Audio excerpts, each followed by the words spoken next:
Welcome to That's Church. My sister Emmy and I are on a mission to open our hearts and minds by attending different churches here in Utah. We're talking to the beautiful people that make their church a community.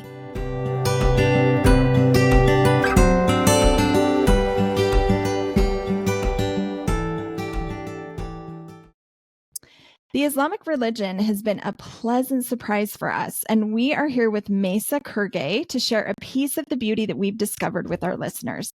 Maysa, we are so grateful for your time. We're so grateful to have you on here. We're huge fans. We actually, she is on a YouTube, she did a YouTube interview with another entity, and we watched that, and we've talked with her a little bit at the Islamic Center, and she is an amazing person. So we're really excited about this. So tell me, first of all, sister. So when we first were referred to, you were referred to us, there was a little SR in front of your name, and I had to Google it. It's like, what is SR? Oh, sister. So do you go by sister in your religion? Is that a common thing? I think it's just a term of respect that whoever was calling me must have been younger than me. So, okay. Instead of saying miss or madam, they like to say sister, Okay. but not like a nun or anything. So some cultures would say auntie. Some will say auntie in Arabic, amma or khala. So just a term of respect. Oh, I've trained my kids never to call people by their first names. So since they were little, all our neighbors were uncle, aunt, or grandma or grandpa in Arabic in front of their names. And so many years later, they're like, is he your brother or dad's brother? And I'm like, no, neither, sweetheart. It's just respect. So, I think they have a lot of uncles. Yeah. Lots of uncles who live in the neighborhood. Oh, wow. That's cute. That's so funny. So fun. Yeah. We do the same thing, actually. We use brother and sister in our church quite often as well. So we're familiar with that. Okay, so could you share just a little bit about your journey with us, and particularly what brought you to Utah? Where were you living previously? I've had the pleasure to live in many different countries, which I think allowed me to become an extrovert, trying to make friends all over every time you move. So my preschool was in Syria, kindergarten was in Dubai, 1st through 6th grade was in Jordan, 7th and 8th grade, Cyprus, the island, and then 9th through 12th grade, California. And then college was 5 states, 5 years. So we did California, Virginia, sorry, not 5 states, 3 states, 5 colleges, 2 colleges in California, 2 in Virginia, and finally graduated from the U in Utah. Wow. Yeah. Congratulations. Thank you. Wow, that is a lot of places. Amazing. That's incredible. Ended up taking many classes I didn't need, but it made me a better, stronger person, I think, in the long run. I'm sure you're very well-rounded from all of that, especially in such different cultures and different countries. And that's amazing. Yeah, I had to learn many languages. So in Jordan, we started learning French, English, and Arabic from kindergarten. Then when I moved to Cyprus, there they taught in Greek, French, and English. Then moved to California, well, we added Spanish. So California, you have to learn Spanish in high school.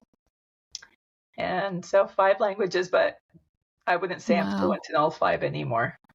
Oh my goodness. Well, that is still quite impressive. That is incredible. You know more languages than anyone I know, so that is amazing. It's handy if you travel, for sure. Yeah. Oh yeah, for sure. That's amazing. Wow. I don't think I could learn any language. That should be my superpower.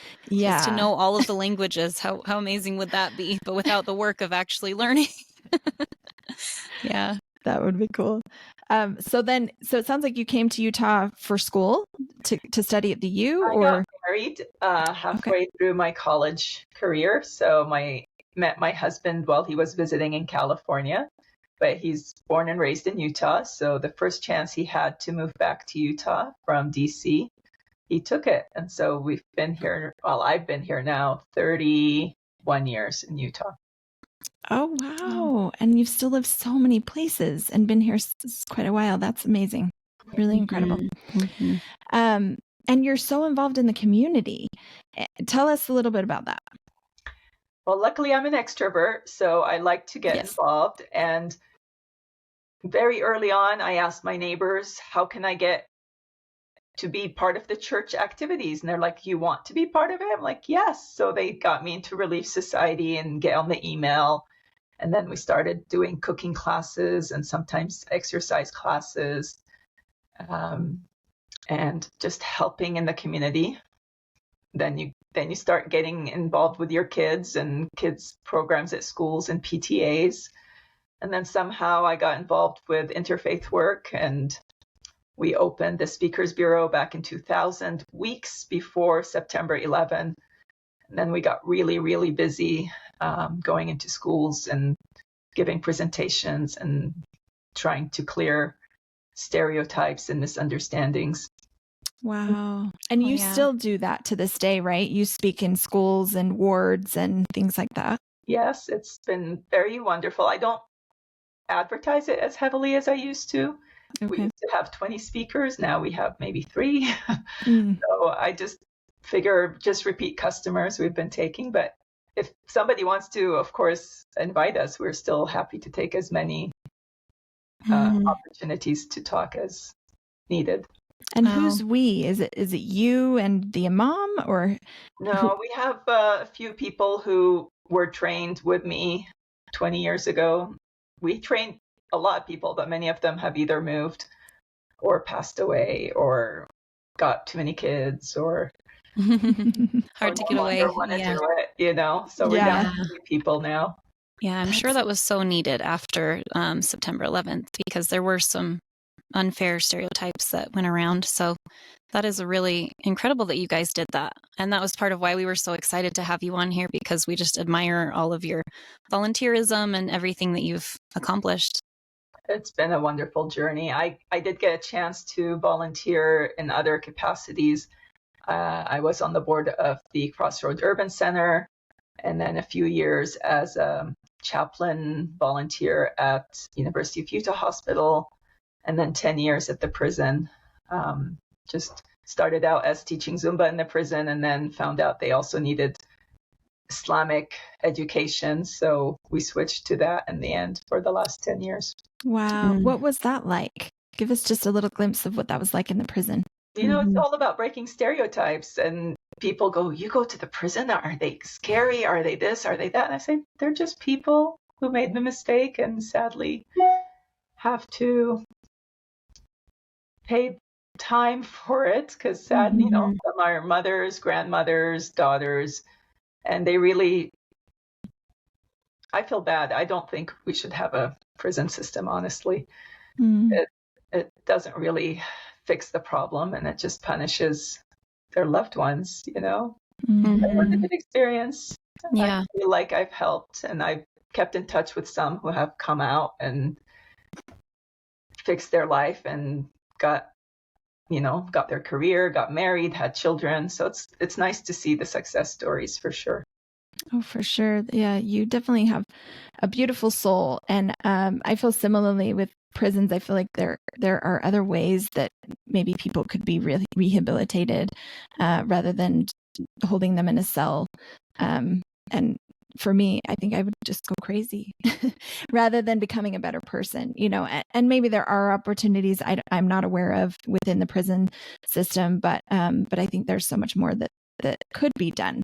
So that's interesting hearing that from somebody that's a little bit more involved in that. So. Yes, I was looking up this book while you guys were talking, because this book I read a few years ago and it had such a huge impact on me, but it's called Dead Man Walking. And it's about a nun who goes into the prison system or who visits men and women on death row. And it's a story that she has with a particular inmate, and it's so eye-opening. And I think you're absolutely right, Maysa, that we have to give grace to those, even those who have committed horrendous acts still deserve second chances, and they still deserve grace. God forgives, so we need to as well. Yes, absolutely. Absolutely. This just reminded me quickly of a story. A couple years ago, I was a part of my family and I were at a fireworks show. and we saw a shooting, and it was a kid, 19-year-old kid, that shot a gun in the air. And we were witnesses, and we had to actually go back. We were on vacation, and we had to go back and testify in Idaho. And they were trying to charge him for life in prison. And it just broke my heart. This 19-year-old boy that was just starting his life, that even the thought of him being in prison for the rest of his life because he made one split decision and fired a gun in the air. And he could have hit somebody, he didn't. And he actually ended up, some cops ran after him and shot his legs, and they ended up shooting his legs 10 times, and he lost both of his legs. So I felt like he already is condemned to a wheelchair. Why do we need to punish him anymore? I have a lot of sympathy for people that make mistakes, because I'm one of them. I make mistakes, and it could be any one of us. So such a sad story. Yeah. It was crazy. He didn't go, sorry, I should end with, he did not go to jail for life. We testified on his behalf, and he was sentenced to 5 years, which we felt like was very fair, and it ended up being reasonable. So we were all really happy about that. Yeah. Crazy story. So getting right back into it. So you and other women in your religion wear hijabs, and I noticed in your Zumba episodes that you had filmed that you had a hijab on during your workout as well. So we were just curious how those work. Like, is it a personal choice for each woman as an individual? How do haircuts work? We're pretty ignorant on this topic, as you can tell. So we're here to learn. Yes, in Islam, women or girls, once they hit puberty, are required to start covering their whole body except face, hands, and feet. And it should be loose-fitting and not see-through. But that's up to the person to choose to do it when they hit puberty. I chose quite a few years after puberty. My mother was well in her 40s when she chose to start. So it is a personal choice. It is required, but it's a personal choice. I mean, you shouldn't be forced to do it. You have to choose to do it. And it's in front of any men outside your immediate family. So I don't have to cover in front of women or children or my father or my uncle, my brother, or my grandfather, my nephew, my son, my husband, my father-in-law. But any other men, if they come to my home or when I'm in public, then yes, I would cover going on. So in the gym, even if it's my classes are usually 100% women, but once in a while, a guy might pop in the room or take a look or look for something. So we don't like to take the chance to not be with our scarf on. And when you say it's required, so it's required, in the scriptures, it tells us that we're supposed to wear it. Okay, so required by God, basically. And one of the girls said during the Meet the Muslims event that I went to, she said it's a way to feel like you are closer to God and a way to obey God, but it is a personal choice. Do you kind of subscribe to that thinking as well? I mean, it's a constant reminder to be on your best behavior. I find it sometimes it can be challenging to bite your tongue and not do anything wrong because it's going to reflect badly on your faith. So you drive better, you treat people better. So it is a constant reminder, and it's a reminder to people around me too, because I found my friends in college would censor their speech around me. They didn't want to use bad language because they felt inappropriate. So it does affect people around you too, and improving their behavior as well. Interesting. It is a constant reminder of your faith. Yeah. And what about like swimming? How does that work? So you could either reserve a pool and do it privately. Then you don't have to cover your hair or fully covered. Locally now, one rec center actually has been doing women-only swimming. It's at Sorensen Unity on 13th South and 9th West. Every Saturday from 10 to 12. They've done it for women only. to give a Wow. chance to many of the refugee ladies to come and to learn to swim, because many of them don't know how to swim. So they've been giving them free swimming lessons, which I think was amazing. That is so cool. And we Wow. haven't been able to go yet to this location because I teach Zumba around that time. But in the past, we used to rent a local pool in our neighborhood, and it was private for the women only. And I've taught many people how to swim over the years, so including Wow. my kids. So cool. You do a little bit of everything. That's amazing. Yeah, I love that they're making those accommodations as well. Mhm. And I think I have been naive throughout my life and just had no awareness of anything like that. And I just wouldn't have known, so I'm glad that people are aware. There are people that know. Yeah. And what about haircuts? Tell us about that. How does that work? So a long, long time ago, it used to be my husband who gave me my haircuts. We don't do that anymore. I wouldn't Wow. trust my husband to do I that. don't think so. But there is a few women-only or Muslim-owned salons that have it for women only. Dead Sea Spa is one of them in downtown Salt Lake. But another option now, I found it's very easy to walk into a salon owned by a woman and ask her if she does private, if she will lock the door or do it after hours or work something out with them. And most of them are very kind to accommodate. Awesome. That's so good great. to hear. Mm-hmm. But the good news, if your husband does give you a haircut, you have a scarf to cover up. Yeah. I would need it if my That's husband cut true. my hair. That's true. Good Yeah. point. You probably, Yeah. I didn't even realize this before now, but I'm going to get my hair bleached. I have a lot of gray right now, and which is fine. I'd like to embrace it if there was enough, but there's not enough. But you probably save a lot of money on things like that. So I also don't like my gray hair, so I Oh. do color from time to time. Nice. Okay. Yeah. Yeah, and there are- Self-confidence is a Yeah. big thing. Yeah, for sure. For sure. yeah, and it's And I for think there's- you, not for others. And I get my Right. hair done for me and for others, but not always. So For sure. Sorry, and I think Ash. there's probably a lot of salons that would accommodate to that. I go get my hair done at a woman's house and it's just me and her every time. So I'm sure there are many ways that you can do it. We're just curious because we had no idea that was even, this religion is, I know the least about. So I'm the most fascinated by everything and excited to learn more. So I talked with you at the Meet the Muslims briefly at one point, and you said, "Oh, actually, my opinion is a little bit different than this other gentleman's opinion." Tell us kind of, and we're the same. Sometimes we don't agree with our bishop, or we don't agree with other leaders or other members in general. So just kind of explain that to us and how that works in your religion. So one of the beauties of Islam is that there's no hierarchy. You can go to scholars to get their opinion, to learn more, but you are encouraged to use your own brain and to come up with your own decisions. And there's nobody who's going to necessarily come and yell at you and tell you, no, you can't do that. It's between you and God. So your decisions are your decisions, and you live with the consequences on the day of judgment, so to speak.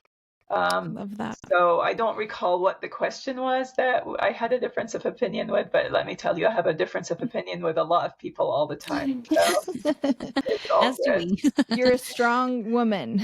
We love that Yeah. with your own opinion. Yeah. So I was just going to say, as someone who believes in like my own spiritual authority, it's really refreshing to hear that in Islam that there's no hierarchy. As you were saying, that it makes it feel a little more personal, which I think we all have our own personal spiritualities. So I like that sentiment.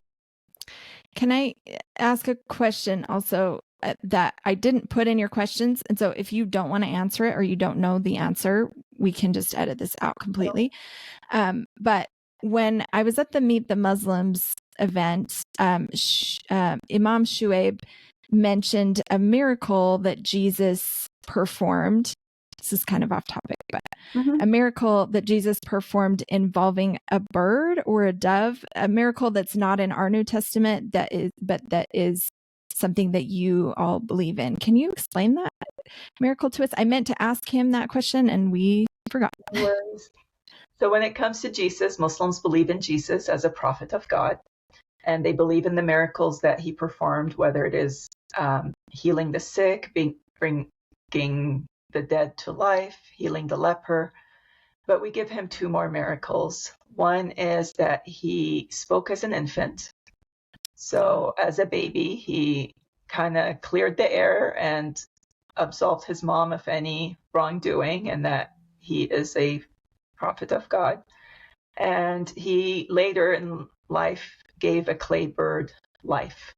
So, and every time he performs a miracle, he says, and I do this in the name of God. So he kind of mentioned that it is God gave him the powers to do these things. Love that. I'm so glad we waited and asked you, because I didn't know the baby one. And I love birds. I have a couple birds myself, and anything to do with birds or nature or animals I love. So when he did mention that one, and I loved it. I think that's really beautiful. So yeah, that's really interesting. Something that's sticking out in my mind now is the fact that a lot of other Christian churches don't think that the Mormon church or the LDS church is Christian because of the Trinity, because they think that God and Jesus are one. But in the LDS church, we actually believe that they're separate, and you guys believe that they're separate. So that's just a connection that I'm just making, that it seems like every religion that we talk to and have learned from, there's something that connects us and that we can find similarities on. And we believe more so that he's a God. They believe he's a prophet, but we do believe that they're separate. They're separate beings. Mm-hmm. So we talked a little bit about your Zumba. We wanted to get back to that because I've only been to Zumba once, but it was so much fun, and I've always wanted to go back. Maybe I need to come and take your class. I think, it's really fun. We love dancing, and we're a very dancey. We're not good at it. We're not good. Enjoy it. But I was just curious how that works within with your cultural practices. And I remember you mentioning that you have to select certain types of music. Could you explain a little bit about that? Not everybody will feel comfortable being a Zumba instructor, because Islamically, women should not be dancing in front of men. Luckily, most of my clienteles are usually women. Men don't feel comfortable being in a room with 40 women, and they're not really good dancers for the most part. Every once in a while, we get a man who really knows how to dance. Throwing some shade to the men. I love it. And, I try not to teach in spaces where there would be men in the classroom, so I don't teach at Vasa or other places where there might be more men.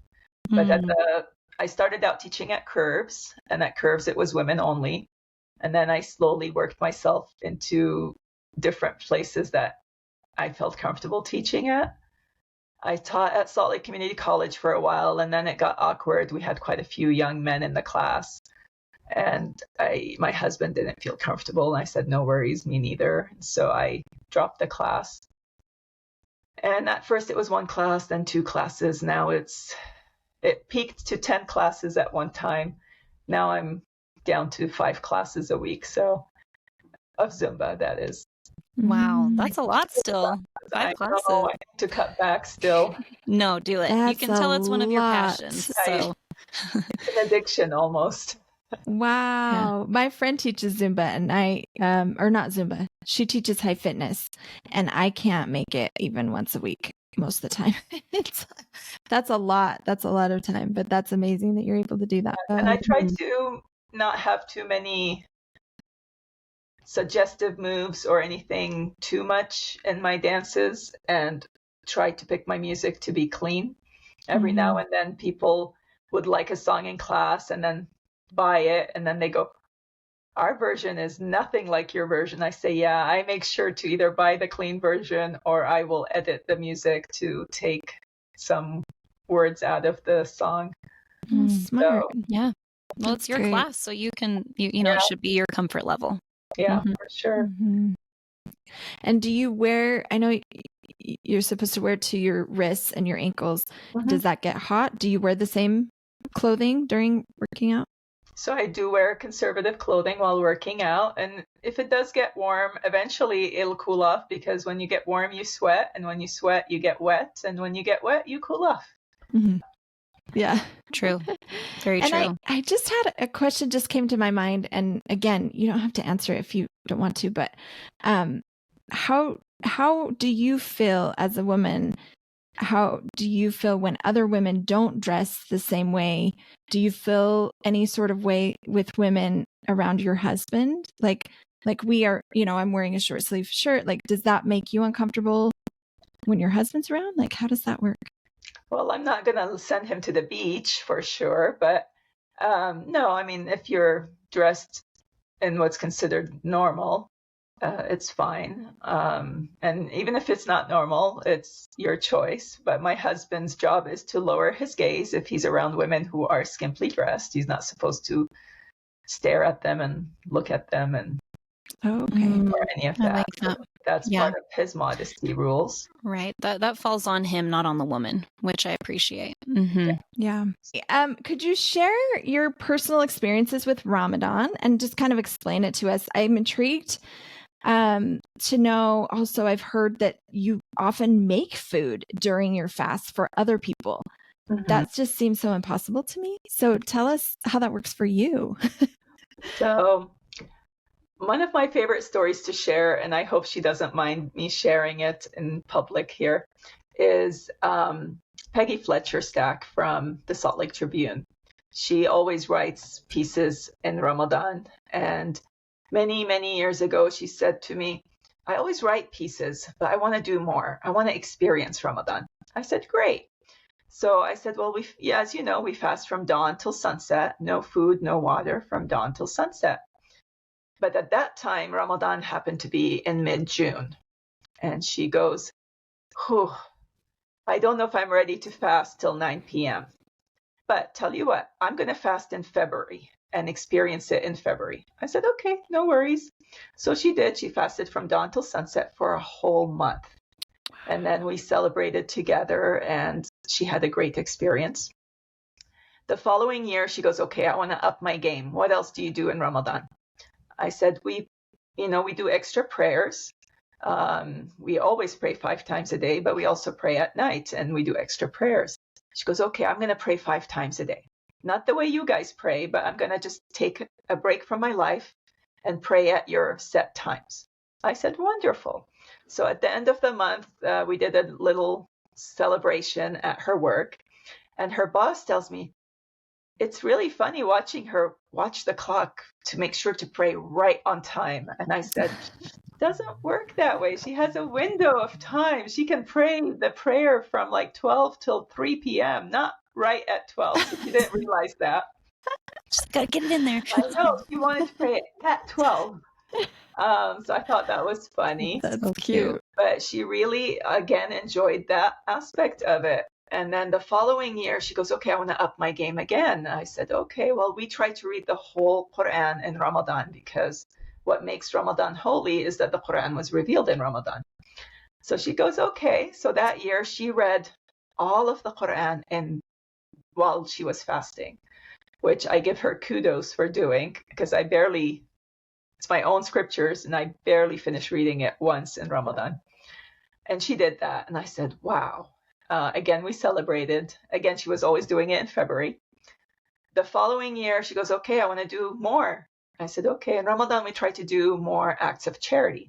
We donate money. We try to do lots of acts of charity. She goes, you do one every day? I say, I try.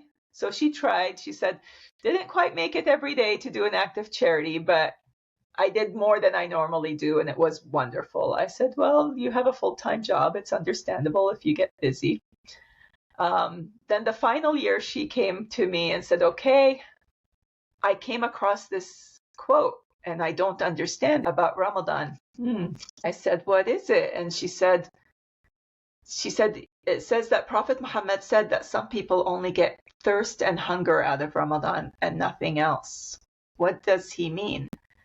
I said, well, if you end up being angry and in a bad mood and taking it out on others, then you're losing the benefits and the blessings of your fast. She goes, oh, so you're not. I said, no, you can't get angry with anybody just because it's not an excuse that you're fasting. Mm-hmm. Be Mm-hmm. angry at people. She goes, oh, okay. So she focused on that Ramadan. And when we celebrated, her sweet husband looked at me and said, you couldn't have told her that the first year? The damage was done. Yeah, but I think she went above and beyond anyone who's not Muslim to do all that work, because it's hard to fast. Oh, yeah. Sunset, no food, no water. I mean, that's hard. So it's amazing. Yeah, and you're making food for others as a sacrifice. Food for others. Yeah. So if you feed a fasting person, then you get the reward of their fast without diminishing their reward. So they get the reward and you get a bonus. So then people want to feed as many fasting people as they can while they're fasting. So for us, in the beginning, when we were first in Utah, there were very few Muslim families, and you would really invite all of them for dinner when at your home. And so we'd have about 30, 40 people, or we would divide the number of Muslim families on a specific day of the week. So you cook once a week, and then they invite you in return. And then, so you only end up cooking once a week and being invited the other days. Now the Muslim community has grown so big. So the way it's culturally has progressed is that the mosques provide the food for everybody. And then everybody who wants can donate money for the food, and they cater it, or they do potlucks, but usually cater it. So it's open for anybody who wants to come who is fasting or not fasting. It's also open to the community. So if you guys want to come, there's good food. We're always there for food. Yeah. Emmy got food last time at the mosque. It was delicious. The first time. Yeah. I paid for samosa, or what did you get? I don't even know. I didn't ask anyone about it. Thing? Yeah. Fried triangle thing. That's a samosa. Did you get the fried looking donut hole soaked in syrup? No. No. That sounds good though. I want that. I got the triangle thing and rice. Oh, they had rice? I didn't know that. I didn't make it downstairs. It was so good. Oh, good. Yeah, it was really good. I would have got some, but I was on my way to meet someone for lunch. So I was like, oh, dang it, next time. Yeah. There's an interfaith function tonight here in Holiday at 7 p.m. I'm bringing date cookies if you want. Oh, nice. Oh, that's we'll awesome. Look at our calendars. And you are kosher also, right? Like the Jewish community. I didn't realize that So too. ours is called halal. Okay. So halal meat means that the animals have been treated well. And then they were slaughtered according to Islamic law, which kind of the requirements are the same as the FDA. So the animal is properly slaughtered. All the blood is drained from the animal. So you can't eat a dead animal and slaughter it. So if you hit a deer and the deer died, you can't use that deer for your dinner. It has to die from being slaughtered and all the blood flowing from it. So for Muslims and Jews, you bless the meat before you slaughter it. So you would, in Islam, you would say, in the name of God. And that will make it halal. So many stores locally sell halal meat, including Costco downtown, and some of the lamb meat at Sam's Club and other places are also halal. They come from New Zealand. And then you have the regular Muslim stores, whether it's Black Cherry, Halal Market, Shahrazad Market, Specialty Market. My goodness, they all have similar names. Yeah. But they sell all halal meat as well. Oh, that's great. That's awesome. Yeah, it's really cool that you guys respect nature and animals in that way. And when you're making food, sorry, I have a lot of follow-up questions. When you're making food for each other, that it's still eaten after dawn, right? Because you're fasting during the day, or can you eat it if someone prepares it for you during the fast? I'm a little confused. You can only eat after sunset. So when it's dark at night, you can eat. Okay.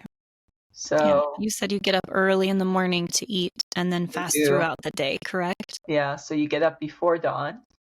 Mm. If this year, with it being 5 p.m. sunset, I don't think I'll get up for an early meal. I might just have a cup of water. That's enough. When is it I this don't year? teach them, but in Ramadan, I take a break. Oh, that's good. Yeah, that would be really hard. Yeah. Yeah. And when is it this year? I believe March 12th. But who knows better than me? Google. Yeah. Google it. I can check that too. Yeah. You can always Yeah. ask Google and say, when is Ramadan? When is Eid? When is different functions? Because we follow a lunar calendar. And because we follow a lunar calendar, all the dates shift by 10 days every year. Oh, So okay. it's hard to keep track of, honestly. Yeah. But I do know it's starting sometime in early March this year. Okay. Wow.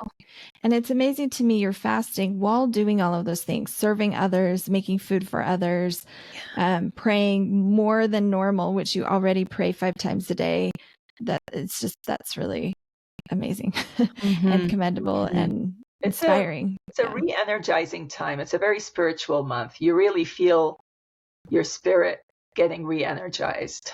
Mm-hmm. Sometimes you might lose weight too, but sometimes you end up gaining weight depending on your eating habits. Yeah. That makes sense. What you're eating after. Mm-hmm. So on the subject of Ramadan and just other holy things, we wanted to ask you about your holy day and how that's observed. So Friday is the Muslim holy day. It is not a day of rest, so we can work if we choose to. Mm-hmm. Yes, in Muslim countries they have the day off, but we don't have that luxury in the US, and we don't have to have the day off. We have now 12 places where Friday prayers are offered in Salt Lake, including the UFU, including the mosques. And really, each place you'll get a different experience. But my favorite is Utah Islamic Center. They have 3 different prayer times, one at 12:30, 1:15, and 2 o'clock. So it's only a half-hour service. You hear a sermon that's about 20 minutes long, and then you see the prayer where they all stand up and they stand and bow and prostrate, and it's done in Arabic, that part. So it's something different, and the sermons are usually pretty good.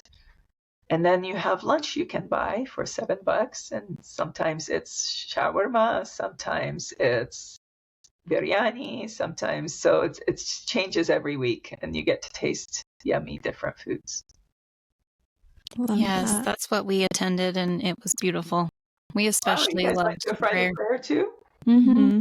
Yeah, you're really doing your research. We're just trying to really experience each religion, so just get a little taste, and again, it does feel like, even visiting them, it feels like just a dip in the water of what we need to learn and what we want to learn. So it was an experience though, and I loved the prayer side of it. That's how I pray every night in bed. Sometimes I fall asleep like that. My husband has to be like, you've been praying for 20 minutes. Are you okay? And I'm like, oh, I was asleep. But in that position is how I pray. That's how my mom always used to pray at night. And so I think that's something that I saw her as an example of, and I brought that into my own life because of her. And so that part was really beautiful for both of us, Emmy and I. Mm-hmm. We really have loved the ritualistic side of different religions, and we really didn't know what to expect going into this one, and we just kind of went in and we didn't know what was happening. And then it was really enlightening to go to the Meet the Muslims to kind of clarify some of the things that we observed while we were there during the service, because it was really neat. We really enjoyed it. Thank you for listening to That's Church. We are so grateful for your continued support. We hope you learned something new today. We definitely did. It would help us out so much if you would leave a review on Apple Podcasts and a rating on Spotify. Go ahead and do that now. Thank you so much. Visit our podcast next week for part 2 with Maysa Kergaye to hear more about the treatment of women within her faith. converting to Islam, the do's and don'ts as a Muslim woman, Maysa's involvement in community service, teaching Zumba classes, and more about her personal thoughts and spirituality. Thanks again for listening to That's Church. Have a wonderful day. Welcome to That's Church.